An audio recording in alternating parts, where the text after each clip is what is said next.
অনেকজন আছি যে আমরা মুখে বলি যে আমরা আল্লাহকে ভালোবাসি, আবার দেখা যায় বিভিন্ন সময় আমরা ধূমপানও করি, আবার বলি আমরা আল্লাহকে ভালোবাসি। বলেন তারা কি প্রকৃতপক্ষে আল্লাহকে ভালোবাসে? পশ্চিমকালেও আল্লাহকে ভালোবাসে? আমরা যদি জবানে দাবি করি আমরা আল্লাহকে ভালোবাসি অথচ নামাজ পড়ি না, তাহলে আল্লাহ কি ভালোবাসার অর্থ হলো? আমরা বিভিন্ন সুদ ঘুষ দুনিয়ার যত আকাম আছে সব কাজে ব্যস্ত, অথচ আমরা বলি আল্লাহকে ভালোবাসি। এটা কি আল্লাহ গ্রহণ করবে? পশ্চিমকালেও গ্রহণ করবে না। আমাদের সমাজে একটা জায়গা আছে, একটা জেলা আছে, যে জেলাকে বলা হয় কুষ্টিয়া জেলা। এই কুষ্টিয়া জেলার ভিতরে একটা জায়গা আছে, সেই জায়গাকে বলা হয় লালন শাহ মাজার। কি বলে? লালন শাহ মাজার। সেখানে তারা এমনভাবে ধূমপান সহ এমন কোনো কাজ নাই তারা করে না। বর্তমান দেখা যাচ্ছে বিভিন্ন নেট দুনিয়ায় যে তারা দাবি করে তারা একমাত্র আল্লাহ তাআলার বড় আশিক। কথা ঠিক না বেটি? তারা দাবি করে তারা নাকি সব থেকে বড় আশিক। তারা কি করে? তারা গাঞ্জা ধরায়া এমন টানা টানতে টানতে মনে করে তারা 7 আসমান পাড়ি দিয়া সিদরাতুল মুনতাহায় পৌঁছায় গেছে, আল্লাহ তাআলার আরশ মহল্লা পাড়ি দিয়ে বসছে। তাদের এইটা ধারণা। আমরা বলি যে তোমরা আরশ মহল্লা তো দূরের কথা, তোমরা টান দিয়া শয়তানের সর্বোচ্চ পায়ের নিচ পর্যন্ত যাইতে পারো। কথা বলেন ঠিক কিনা?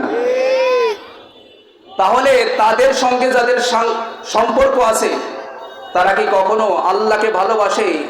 এই দাবি কি তারা কখনো করতে পারে? পশ্চিমকালেও করতে পারে? পারে না। আল্লাহ তাআলার আশিক তো তারা যারা সব সময়ের জন্য আল্লাহ তাআলার প্রেমে মশগুল থাকে, তারা আল্লাহর ভালোবাসায় সবকিছুকে বিসর্জন দিতে পারে, আল্লাহ তাআলার মহব্বতে তাদের জীবনকে উৎসর্গ করে দিতে পারে। তারাই একমাত্র আল্লাহ তাআলার প্রকৃত আশিক। কথা বলেন ঠিক কিনা? তাই আল্লাহ রাব্বুল আলামিন এই আয়াতের ভিতরে বলছেন, ওয়াল্লাযীনা আমানু আশাদ্দু হুব্বান লিল্লাহ।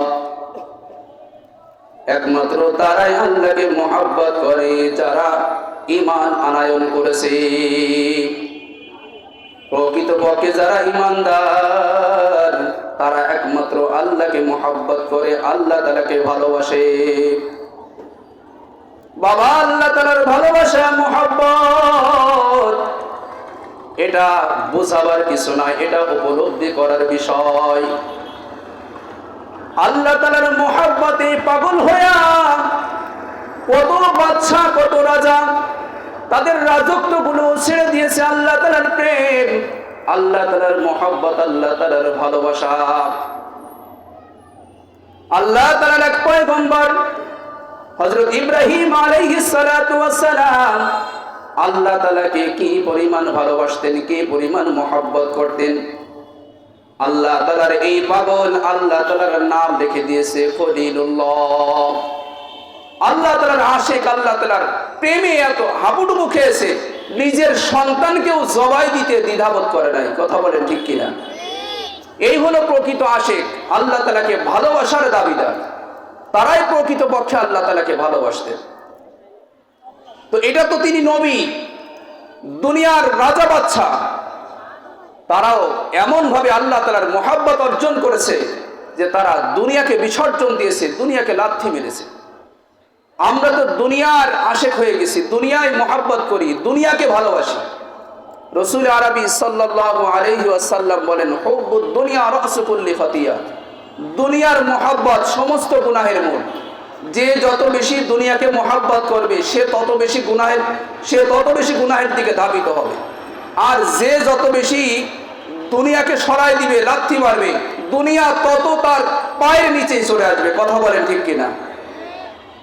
হযরত আশরাফ আলী থানভী রাহমাতুল্লাহ আলাইহি তিনি একবার এক জায়গায় সফর করেছেন।